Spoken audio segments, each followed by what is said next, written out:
¿Cuál es el motivo que anima a una persona a emprender?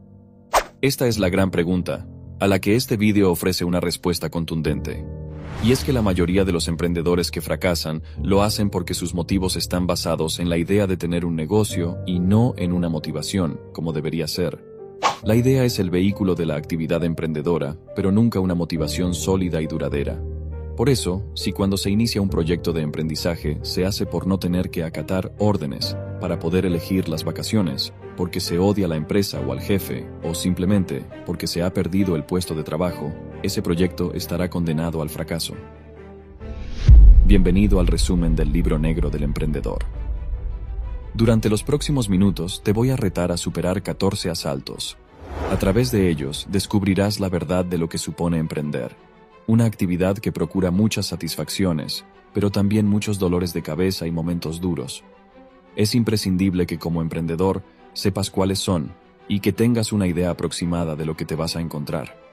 Este resumen está estructurado de forma que cada uno de los 14 asaltos corresponde a una de las áreas en las que se concentran la mayor parte de factores que inducen al fracaso en los emprendedores, y superarlos te alejará del camino del fracaso y te abrirá los ojos para modificar cuestiones que no habías tenido en cuenta y te acercarán al éxito en tu emprendimiento. Primer asalto: los lamentables motivos del emprendedor. Me gustaría comenzar por el motivo por el cual se está usted planteando emprender un negocio. Responder a esta pregunta no es sencillo porque requiere un ejercicio de honestidad importante por su parte. La mayoría de emprendedores, cuando se les plantea esta cuestión, acuden a una respuesta salvavidas: la idea de negocio. Esa respuesta no es válida. La idea es el objeto del negocio, pero nunca un motivo válido. Imaginemos a una persona que está pensando en hacerse escritor. Le preguntamos cuál es su motivo, y el futuro escritor nos responde: es que se me ha ocurrido un argumento genial. ¿Qué pensaría usted? Que no está ante un verdadero escritor. Y también pensaría: ¿qué será de este escritor cuando haya acabado con este argumento? Pensar que la idea o la oportunidad detectada es el motivo que le induce a emprender es un autoengaño flagrante y demasiado habitual. La idea es el vehículo de la actividad emprendedora, pero nunca una motivación sólida y duradera. Pero la idea de negocio no es el único motivo en el que muchos emprendedores que luego fracasan se han apoyado para justificar su aventura empresarial. He aquí una lista de otros motivos, los más habituales: estar en paro y tener que salir adelante, odiar a tu jefe, odiar a la empresa para la que trabajas, querer no depender de ningún jefe, compatibilizar la vida personal y profesional, tener libertad de horario, gozar de potestad para decidir cuáles son los días de vacaciones, ganar más dinero que trabajando por cuenta ajena, querer recuperar el patrimonio que perdió la familia, demostrar algo a los demás, demostrarse algo a uno mismo, demostrar algo a tus padres, hacerse rico dando un pelotazo, contribuir al desarrollo de la región, o dedicarse a un tema que gusta y al cual no es posible dedicarse si no es emprendiendo. Pero la lista es bastante exhaustiva. Quizá te hayas reconocido total o parcialmente en alguno de esos motivos. Todos estos constituyen los que denomino lamentables motivos del emprendedor. Los primeros 7 son en realidad huidas hacia adelante de una situación personal o profesional que amarga y deprime a mucha gente. Es el caso de personas que anhelan un cambio de vida que no saben cómo acometer. Por eso los llamo porque es una pena que alguien se encuentre en tales circunstancias. Lo lamento de veras si es tu caso. Pero también los motivos que van del 8 al 15 son también lamentables. Quizá menos que los 7 primeros, pero igualmente cuestionables para caracterizar al auténtico emprendedor. ¿Por qué lamentables? Porque, y esto que voy a decir es clave, el motivo que lleva a emprender guarda una relación directa con las probabilidades de éxito. En otras palabras, un motivo lamentable como los de la lista anterior suele ser un factor clave de fracaso. Pero aquí hay un matiz que es tremendamente importante. Tenemos que distinguir entre dos términos tan próximos en su fonética como distintos en su significado: motivo y motivación. Un motivo es un detonante, es una causa. Por ejemplo, el detonante de que el director de oficina bancaria montase su inmobiliaria fue el despido o jubilación anticipada. Pero otra cosa es la motivación. Esta hace referencia a las ganas, a la ilusión, al deseo profundo de emprender. El motivo que provoca su decisión no es importante mientras haya una ilusión real. Alguien muy sabio me dijo, creo que la motivación, entendida como ilusión, es determinante para el buen progreso del emprendedor. Sin ilusión solo se conseguirá el éxito con mucha suerte, estar en el momento adecuado, en el sitio adecuado. Por ejemplo, es muy posible que un emprendedor en el sector de la construcción en España actualmente pueda conseguir el éxito, pero si no hay una fuerte ilusión detrás, no durará mucho tiempo. Y un buen amigo empresario fue aún más contundente. Dijo que solo hay un rasgo que caracteriza al emprendedor verdadero, que es la voluntad e ilusión. El que lo hace por otros motivos, al no ser una motivación auténtica, encontrará en el camino retos descomunales que no podrá superar. Solo puedes superarlos si lo que te mueve es ser emprendedor. Si te mueven motivos colaterales, no lo vas a superar porque tus motivos no están en la esencia de lo que significa ser emprendedor. Para entendemos, ser despedido es un motivo, pero no asegura motivación suficiente para emprender un negocio. Las verdaderas motivaciones son la ilusión y el deseo de emprender per se, como modus vivendi. Pongamos un símil. Para explotar, una bomba precisa de un detonador y de dinamita. El caso que nos ocupa es aquel donde hay detonador y no hay dinamita. Hay argumento, pero no escritor. Hay motivo, pero no motivación. Hay causa que lleva a emprender un negocio, pero no hay ilusión suficiente. ¿Por qué no se da cuenta de ello el falso emprendedor? Pues porque el detonador se confunde con la dinamita. La presencia de un motivo inhibe la toma de conciencia de cuán importante es la motivación. Eso es lo más peligroso. Los motivos son como un espejismo. Estoy en el paro, ergo, voy a emprender. Ya tengo justificación. ¿O no es motivo suficiente no tener ingresos? O, por ejemplo, he conseguido una exclusiva para España de un producto asiático. ¿O no es motivo suficiente haber conseguido un producto en exclusiva? Pues no, no es suficiente. Repito, son motivos, pero no aseguran una motivación sólida y duradera, la del auténtico y verdadero emprendedor. Igual que el hábito no hace al monje, el motivo tampoco hace al emprendedor. Bien, supongo que ahora ya habrá identificado, en su caso, el motivo, el detonante que le lleva a emprender. En casi todos los casos hay un detonante. Ninguna bomba explota si el detonador no la enciende. Tener motivo para emprender no es ni bueno ni malo. Es irrelevante. Por tanto, en realidad es poco importante cuál de los 15 motivos de la lista con que se iniciaba este asalto es el suyo. Lo que de verdad importa es si hay dinamita. ¿Hay, en su caso particular, una motivación suficientemente sólida? ¿Tiene usted verdadera naturaleza de emprendedor? ¿Tiene madera para emprender? Fin del primer asalto. Pasemos al siguiente para responder estas cuestiones.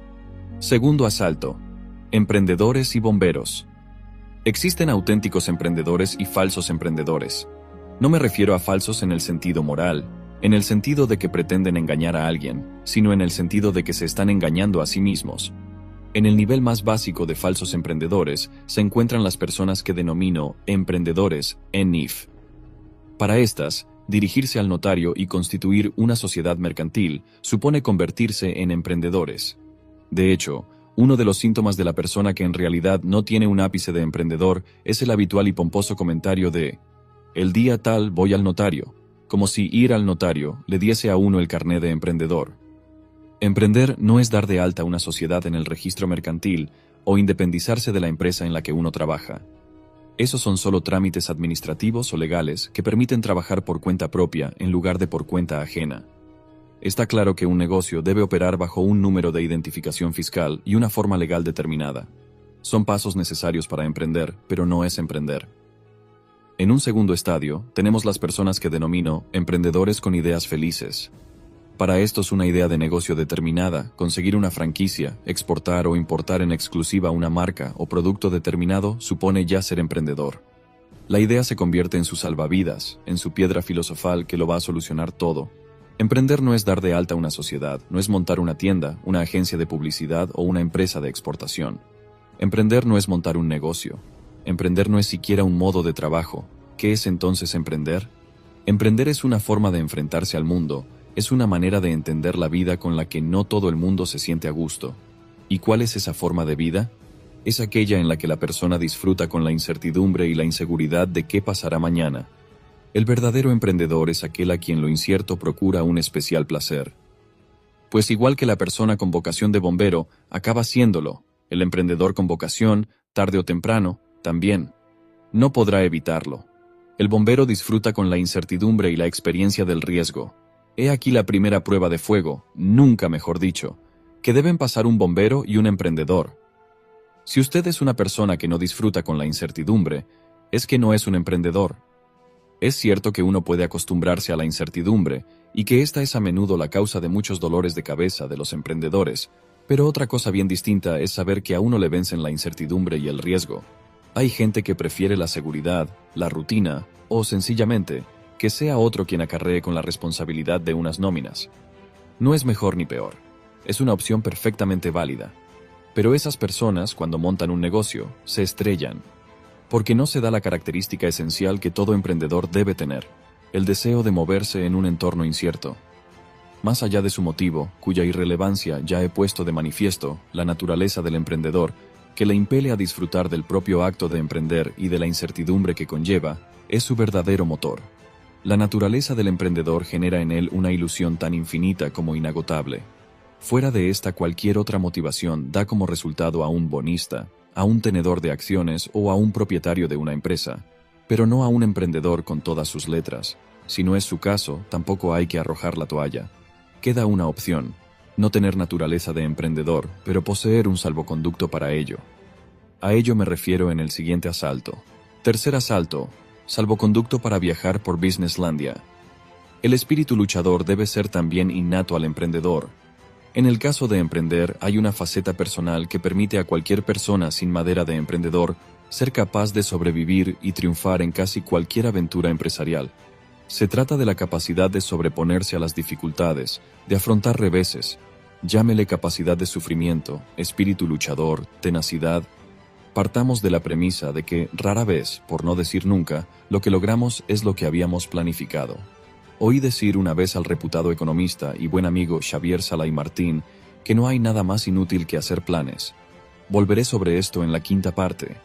Pero lo que quiero resaltar ahora es que tanto si sale todo mejor de lo previsto como si sale peor, los resultados de nuestra acción emprendedora nunca van a cuadrar con nuestras previsiones, con nuestros planes, y en uno y otro caso habrá problemas. Cuando las cosas van peor de lo previsto, está claro cuáles son los problemas. Pero incluso cuando van mejor, surgen nuevos problemas y retos que hay que afrontar y para los cuales tampoco estábamos preparados. De pronto hace falta más dinero, más inversión, más recursos. Conocida es la frase morir de éxito. O sea que tanto por exceso como por defecto, la realidad no es nunca la que esperábamos encontrar. Pero además de la diferencia entre realidad y expectativas, en la aventura de emprender surgen muchos otros imprevistos. Es cierto que hay emprendedores que lo son genéticamente. Es algo inexplicable. Son personas con un afán emprendedor que reside en su propia naturaleza. Pero esto no es lo habitual. El emprendedor normal se hace gracias al entorno personal o profesional en el que se ha desarrollado como persona. Suelen ser gente cuyas circunstancias o educación han sido muy difíciles, tanto por haber tenido una mala relación con sus padres, sus amigos o sus maestros, como por haber crecido en un entorno de carestía o dificultades económicas y, por ejemplo, haber tenido que pagarse los estudios trabajando. Las personas luchadoras son las que están habituadas a la adversidad y a la frustración, y han desarrollado por ello una capacidad brutal de resistencia.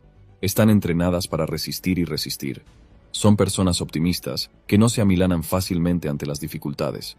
Ferran Soriano me dijo: el emprendedor nace y se hace. En cualquier caso, es muy importante la educación familiar.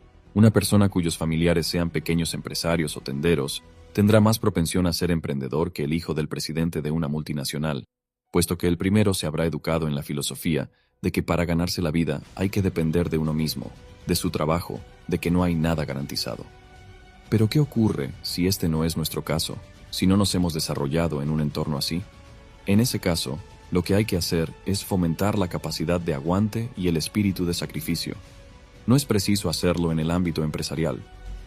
Proponemos un objetivo intelectual, como aprender un idioma, adquirir destreza en una disciplina, dominar un deporte, practicar algún tipo de ejercicio físico.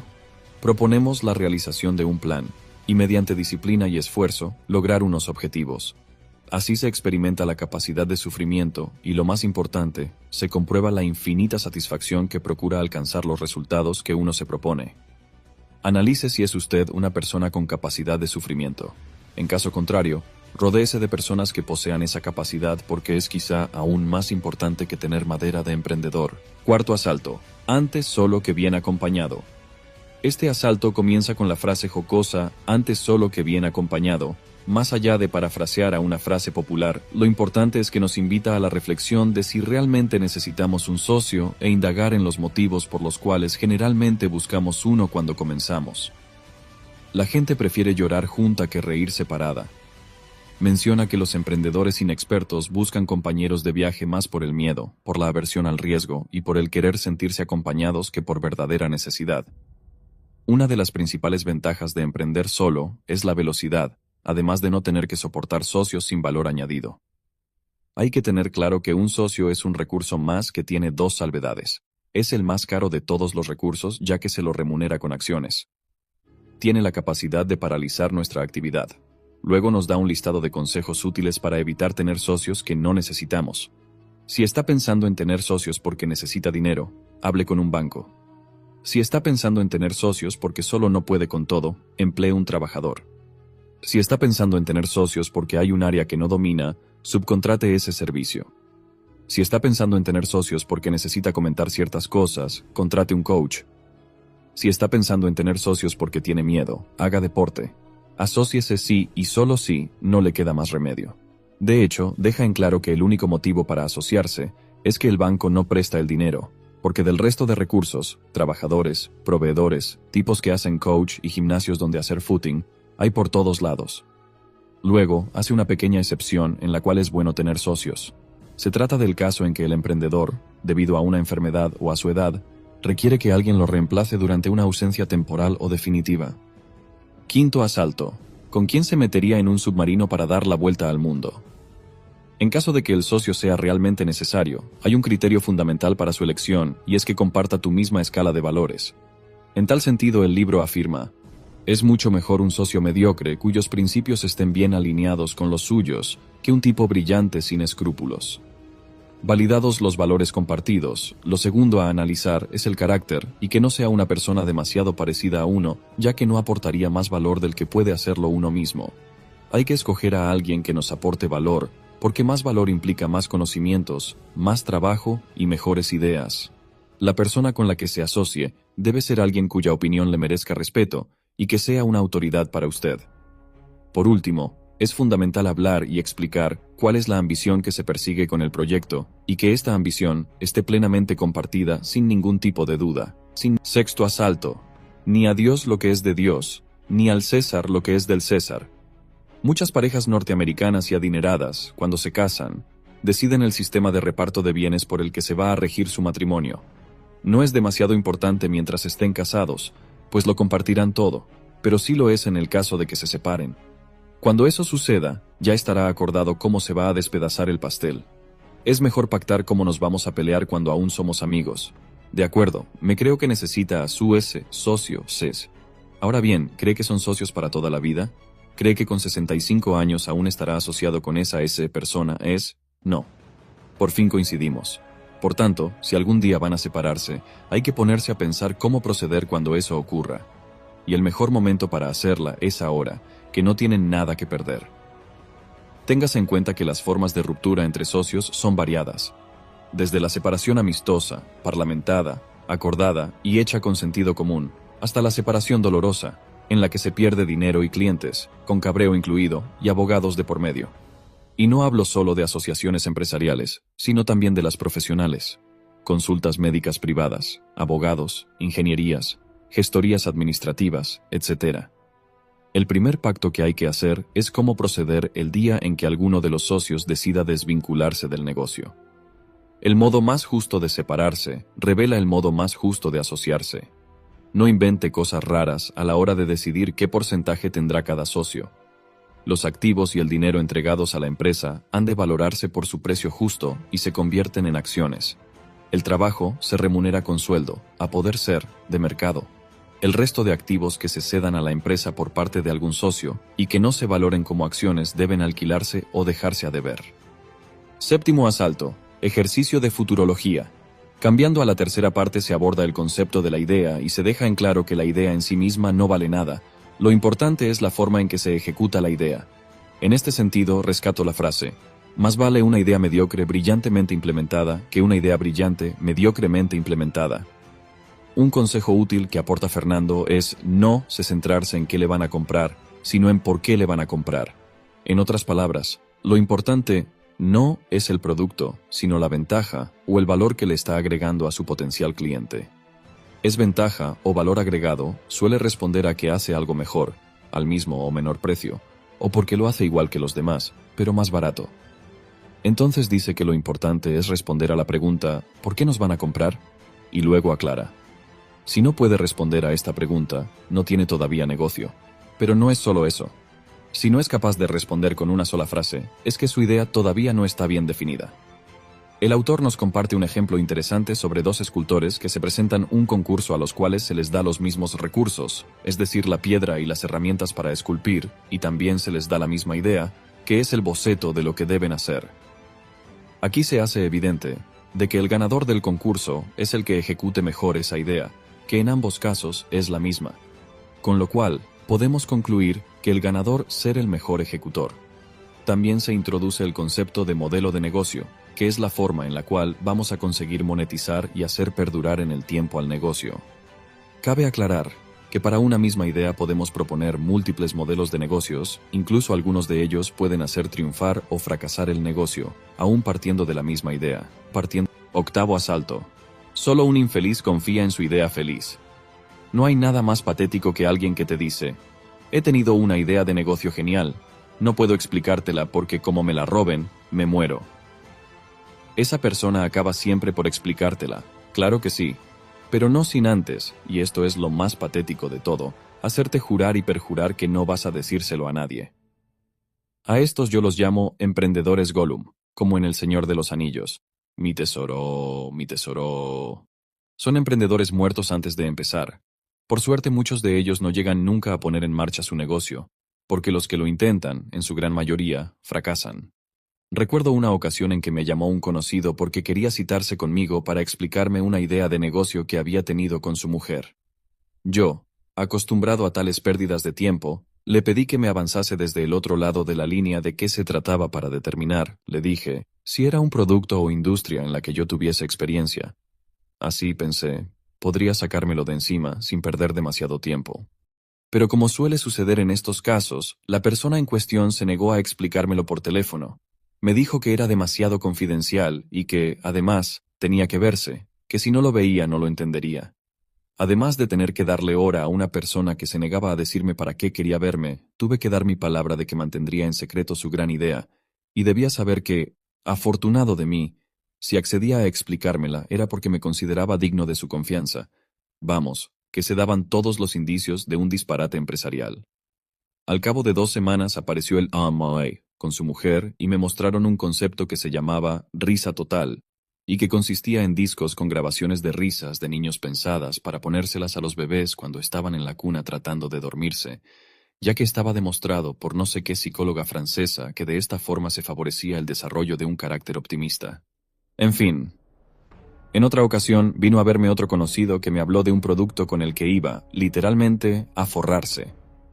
En breve iba a surgir una ley que obligaría a los parvularios y jardines de infancia a instalar dispositivos para evitar que los pobres infantes se pillasen los dedos con las puertas de la escuela. Mi amigo, diseñador industrial, había pensado en una puerta con el canto redondo y estaba dispuesto a dejar su trabajo para entregarse a la producción y distribución de puertas de canto redondo para guarderías, las cuales, obligadas por ley, no tendrían más remedio, cual monopolio del pasado, que sucumbir ante su producto. En este caso, tenía suficiente confianza con la persona y le dije, ¿puertas de canto redondo? Creo que con este negocio vas a pillarte los dedos. Deje de pensar en ideas y céntrese en las oportunidades. Más que de idea, yo hablaría de oportunidad. Una oportunidad puede basarse en una nueva idea o en una idea ya existente, pero que se puede ejecutar de forma diferente, o de igual forma, pero en un lugar distinto. En todas estas situaciones uno puede tener éxito o puede fracasar. Todo depende de la manera como se ejecute el proyecto. Sin embargo, creo que desarrollar una oportunidad basada en una idea ya existente reduce el riesgo, ya que cuentas con más información de partida 12. O sea, que un emprendedor es un tipo con el afán del bombero, pero sin ideas de bombero, y es que únicamente un infeliz confía solo en su idea feliz. Nunca ponga todas sus esperanzas en la idea. Lo importante no es la idea, sino la forma de la idea. Solo podrá averiguada hablando y mostrando su idea al mayor número de personas posible. No se centre en qué va a vender, sino en por qué los clientes le van a comprar. A toda idea le corresponde no solo una forma que la hace ganadora, sino también un modelo de negocio que la hace viable. Es fundamental diseñar ambas cosas. Normalmente, la idea es inmutable y la forma de la idea varía a lo largo del tiempo. Hay que tener flexibilidad y humildad para modificar la idea tanto al inicio de las actividades como durante las mismas, cuando los indicios lo recomiendan. 10º asalto: los buenos bancos. Una frase que podría ser una obviedad, pero realmente no lo es, y es importante sentarnos a meditarlo unos minutos. El sector es una decisión y no una consecuencia. Es decir, es importante que elijamos y conozcamos el sector en el cual nos estamos metiendo, porque las reglas del juego cambian mucho de un sector a otro. En el caso que no conozcamos el sector, lo primero es asumir lo que no sabemos, y lo segundo es buscar a alguien que esté metido y conozca del mismo, por dos razones. La primera, saber cómo uno debe moverse, y la segunda es tener una red de contactos dentro del mismo que nos permitan en primera instancia sobrevivir y luego crecer.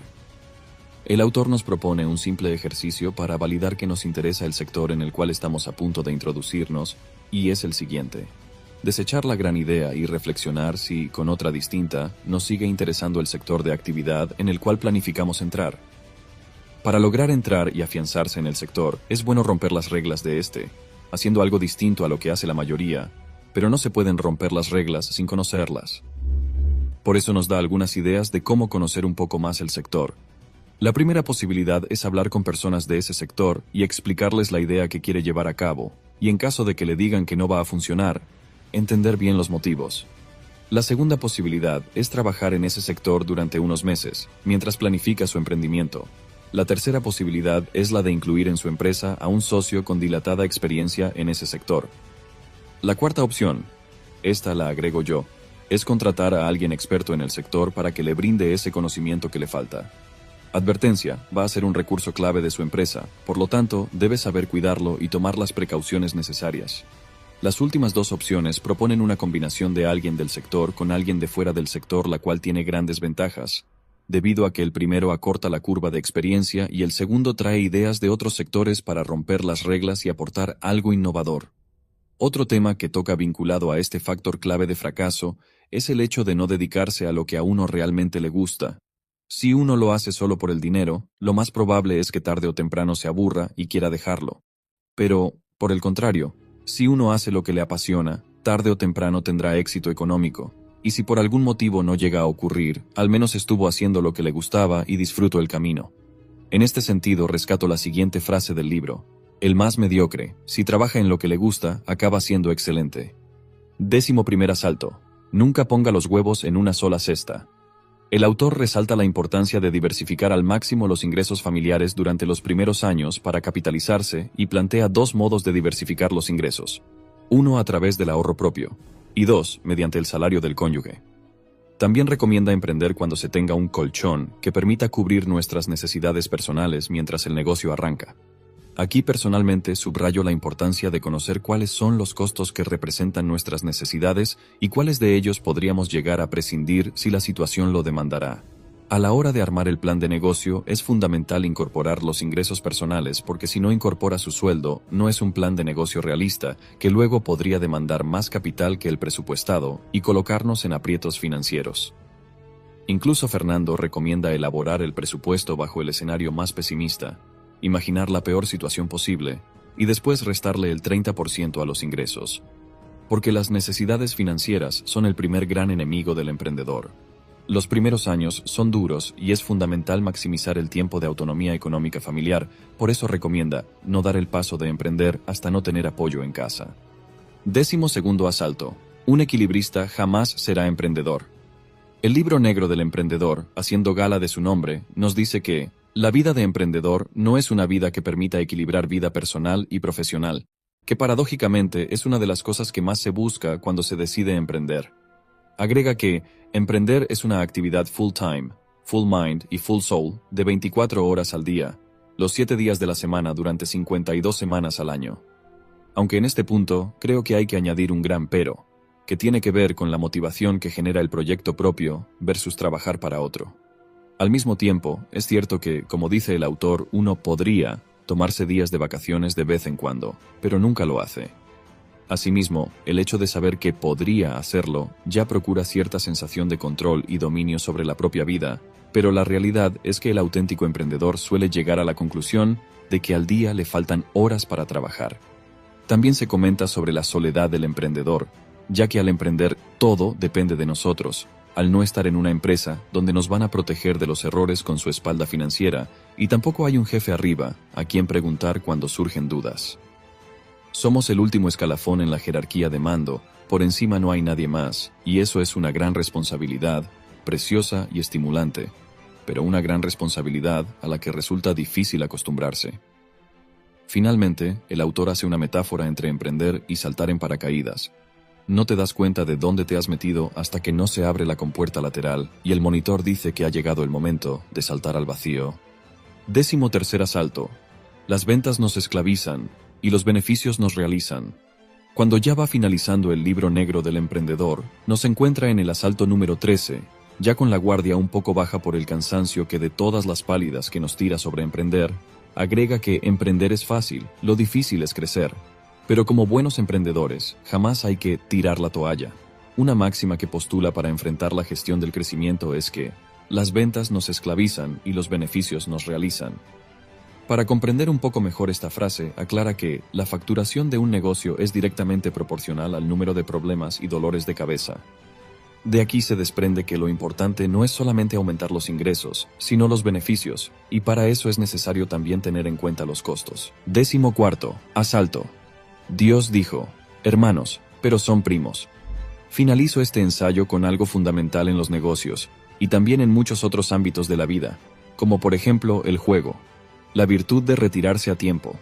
No me refiero a retirarse en el sentido de jubilarse, sino en el sentido de que hay momentos, por ejemplo cuando la empresa va muy bien, en los que el emprendedor ha de plantearse si tiene que ser él quien continúe al frente del negocio. ¿Y por qué? Pues porque hay que distinguir entre emprendedor y empresario. No es lo mismo. El emprendedor es una persona que disfruta emprendiendo, es decir, creando cosas. El empresario es alguien a quien le apasiona generar crecimiento y, sobre todo, gestionar. Gestionar es importante para emprender, pero en el caso de crecer es conditio sine qua non. O uno sabe gestionar bien o no sabrá crecer y cometerá errores que pueden abocarle al fracaso. No todo emprendedor es un buen gestor del crecimiento, o porque no sabe hacerla, o porque no le gusta. Yo tuve la ocasión de experimentar esta sensación en mis propias carnes. A mí me gusta mucho crear negocios, pero cuando estos adquieren cierto tamaño me aburre gestionarlos. Y me aburre tanto que puedo incluso llegar a hacerla mal a pesar de saber cómo hacerla. Cuando llevaba 7 años al frente de mi negocio, decidí, junto a mis socios, que debíamos salir de la gestión en el plazo de 3 años. Preparamos adecuadamente el terreno, y hoy estamos solo en el accionariado y en el consejo de la empresa que fundamos, y que, con tanto esfuerzo e ilusión, levantamos. En estos momentos me dedico a emprender otros negocios distintos, así como a escribir, que es otra de mis pasiones. Emprender me divierte y gestionar me aburre. Y ya hemos visto que cuando uno se dedica a lo que le gusta, es cuando tiene más posibilidades de que le vayan bien las cosas. Pero la razón por la cual un emprendedor no siempre es buen empresario no se limita únicamente a si sabe o le gusta gestionar. Hay muchas empresas llenas de condicionamientos negativos debido a que el emprendedor que levantó aquel negocio sigue metido dentro. El emprendedor arrastra la memoria histórica, y esta, que durante mucho tiempo fue una ventaja, a partir de cierto momento, si no es un buen empresario, se convierte en un lastre. No estoy diciendo que todo emprendedor, al cabo de un tiempo, tenga que dejar la empresa que creó. Hay infinitos casos de personas que crearon y levantaron imperios, y que siempre estuvieron al frente de los mismos, para que cuajaran y para que creciesen. Eran personas singulares, emprendedores y empresarios a la vez. A lo que me refiero es que cuando un negocio crece mucho, uno debe valorar si él sigue siendo la persona más adecuada para seguir al frente del mismo, ya sea por las nuevas competencias que se precisan en esa nueva etapa, ya sea porque gestionar el crecimiento no le guste, o porque su modo de ver las cosas deja de tener vigencia en el momento actual. Y esta es la reflexión que tiene que hacer un emprendedor. Y si llega a la conclusión de que a partir de cierto momento es mejor dejar la gestión o la dirección del negocio que fundó en manos de un director general independiente, no ha de temblarle el pulso. Espero que les haya gustado el resumen del libro, el cual intente hacer lo más completo posible, a través de la recopilación, el procesamiento y reflexión de todas las partes que he considerado más importantes y he subrayado. Creo que el Libro Negro del Emprendedor es una lectura obligatoria para todo aquel que esté pensando embarcarse en esta aventura, ya que por un lado le va a permitir conocer un poco mejor a qué se va a enfrentar y al mismo tiempo prepararse para ello, evitando de esta forma cometer muchos errores.